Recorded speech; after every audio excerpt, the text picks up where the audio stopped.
Hey guys, it's Sasha. The stock market in 2021 is jittery. After the biggest bull run in history, the US stock market reached new all-time highs last week, but over the weekend, confidence has been dropping sharply and many people are predicting a stock market crash. US inflation rose to 5.4% at the end of June, the largest increase since August 2008, and the month-on-month growth in 2021 is looking alarming. Quantitative easing is printing money at rates we have never seen before, and despite this, the central banks in the US and the UK are saying that inflation rises are temporary. They're not here to stay, and they're here due to the impact of last year's shutdowns and are keeping interest rates at near zero levels. But global confidence is really dropping. Tech stocks that dominate the US stock market are valued on future profits, which are at risk of losing a lot of value to higher discount rates. And this morning, stock markets in the UK, Germany, and France are all down over 2%. Pre-market data for the US is not looking great, with a big wall of red as I'm recording this, and the stock markets are going to be opening in about 30 minutes. Nobody knows when, but at some point the stock market will crash because that's what markets do. Corrections are part of how stock markets work, but when the markets do crash, a lot of people panic and the media will do their best to print doom and gloom headlines. And when the moment comes and the stock market prices begin tumbling down and everybody panics, some people are going to be sitting there making money instead of losing it. And I'm not talking about the short sellers or the hedge fund managers. I am talking about regular investors like you and me who can also make money during a stock market crash, or maybe not lose as much as they otherwise would. And I'm going to share 5 key strategies with you. Just before I do, here is a brief disclaimer. I am not a financial advisor. I can't provide financial advice to you. And if you do need financial advice, please make sure you go and seek the help of a suitably qualified professional. This is an educational video only. Now, my first tip is very important. It is both the easiest and the hardest thing to do during a market crash, and that is just holding your positions. The biggest mistake that many people make during a stock market crash is to sell out of all of their positions. They go and sell their stock the moment things begin going bad, and it's easy to see why you'd want to do that. Your stock might be 10% down and the media is telling you that the world is ending, everything is going down, so you go and sell because you want to cash out before the stock falls even further, before it hits 40 or 50% down. But the big problem is that most people will lose far more money trying to time that sale, trying to sell out before the market falls to the bottom, than they would actually lose in an actual crash. If you sell too early, you may well just be selling a temporary dip, and this happens a lot. The stock market moves in mysterious ways, and you might see a 5% drop and think, well, that's the start. Everyone's been talking about this, bang, the prices are down. Like this morning with the FTSE 100 in the UK. You will then sell, and the market then changes its mind next week and bounces back by 10% while you're sitting there on your cash. And you're sat there sitting watching the market go up while your money is not growing at all, missing on some of the most profitable days of the year in the stock market. The market dropped by 5% in a short window 6 times in the last 12 months and bounced right back up afterwards. So if you always go and look at it, and when it looks scary, you go and sell off each time it happens and then buy back when it recovers, you will be losing quite a lot of money with your investments. A crash almost never happens on a single day. Yes, you do have some bad days when the stock market may lose quite a lot of value, but the next day might bounce back, and then it might even grow back for a week or maybe even a month. But a stock market crash is something that you really begin to understand and analyze and see exactly how it unfolded after it happens, not before it happens, so certainly not at the start of it.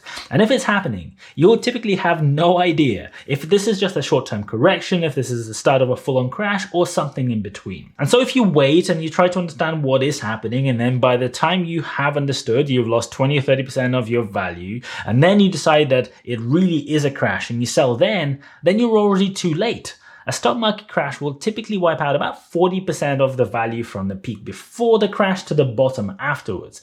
It varies, and sometimes it can be higher and sometimes it can be lower, but by the time you are 20 to 30% down, you're already more than halfway to that bottom point.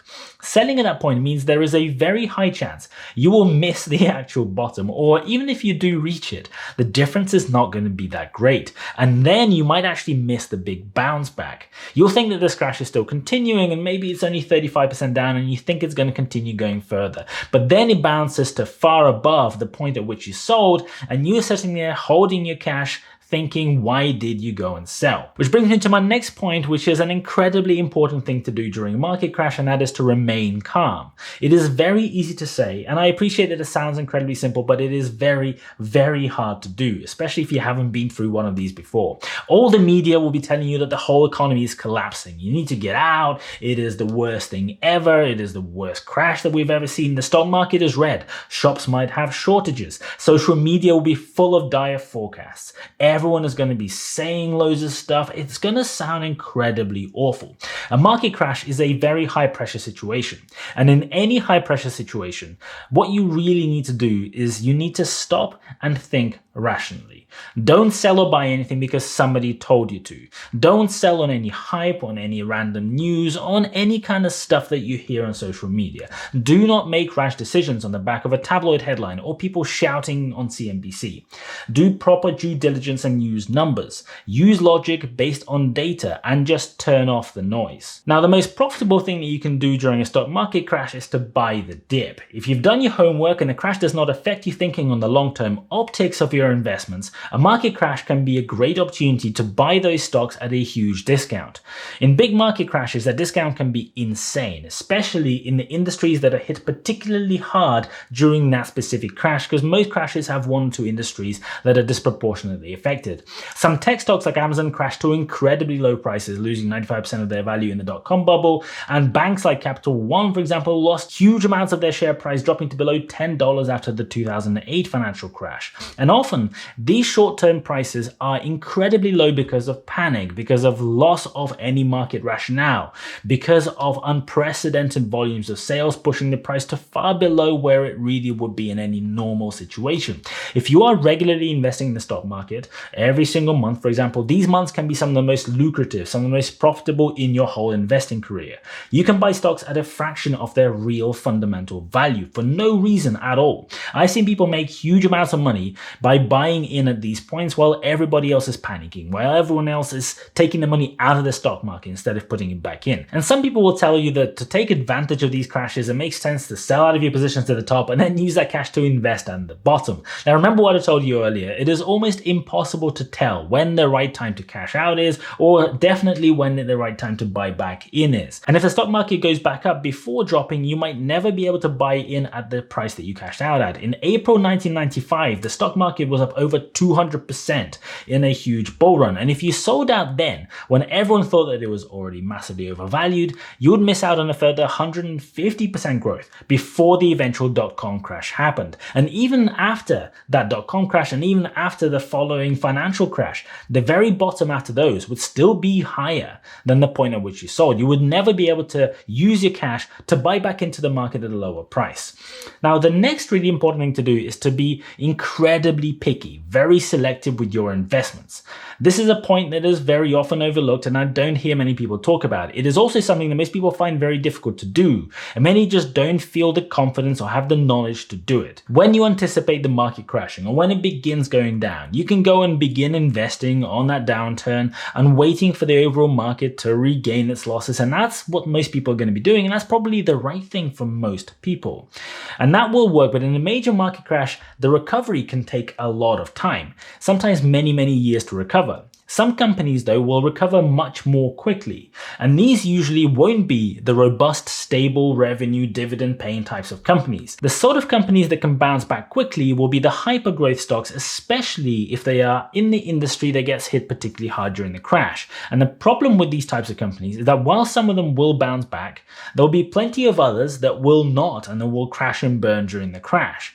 And that makes picking the right ones very, very difficult. But although a lot of people will be talking about the safe and secure, robust recovery stocks, I personally tend to go the other way. I want to focus on companies that are in industries that are exploding, where that rate of change will not really be affected by the crash. I also want the company within the industry to be a major innovator and a major disruptor within that industry. And if possible, I also would like that company to have a relatively strong balance sheet with a massive bucket bucket load of cash. History shows that these sorts of companies can do incredibly well during a market crash. While the stock market took 13 years to recover from the dot-com bubble, Apple did it in less than 4 years. They were the innovator within the very fast-growing, exploding personal computing and laptop industry at the time. Apple were also the forefront of the mobile tech innovation space just before the financial crash happened, and their share price recovered in just 2 years, while the market took 3 times longer. And now for the crucial bit. When everything else is going south, when the markets are crashing and the prognosis is bleak, one thing that you absolutely must do is to put yourself first. Focus on your own personal revenue. Focus on earning cash. Don't waste your time reading the news and obsessing over how bad everything is. Your primary objective should be to focus on revenue. Because as with any company, P&L metrics are great and they can be a great indicator of your future wealth. But cash flow is what really counts when things get tough. If you have money coming in that can pay your bills, put food on your table and support your family, everything else, including your investment portfolio, is secondary. Anyone can lose their job during a severe financial crash, including you. So brush up on what happens in your industry, brush up on what other opportunities there might be, and be ready. If the worst thing was to happen and you find yourself out of work, do what you need, get on your bike and act really fast to go and secure another job. Everything else can wait. If you can build a side hustle before, during, or even after the crash that can help you make ends meet, earn a little bit extra, a few $100 extra, that's even better. The more different sources of revenue you have, the easier it will be to ride that wave when it arrives. Now, I hope you guys found this useful. If you did, please don't forget to smash the like button for the YouTube algorithm. Thank you so much for watching. I really appreciate it. And as always, I'll see you guys later.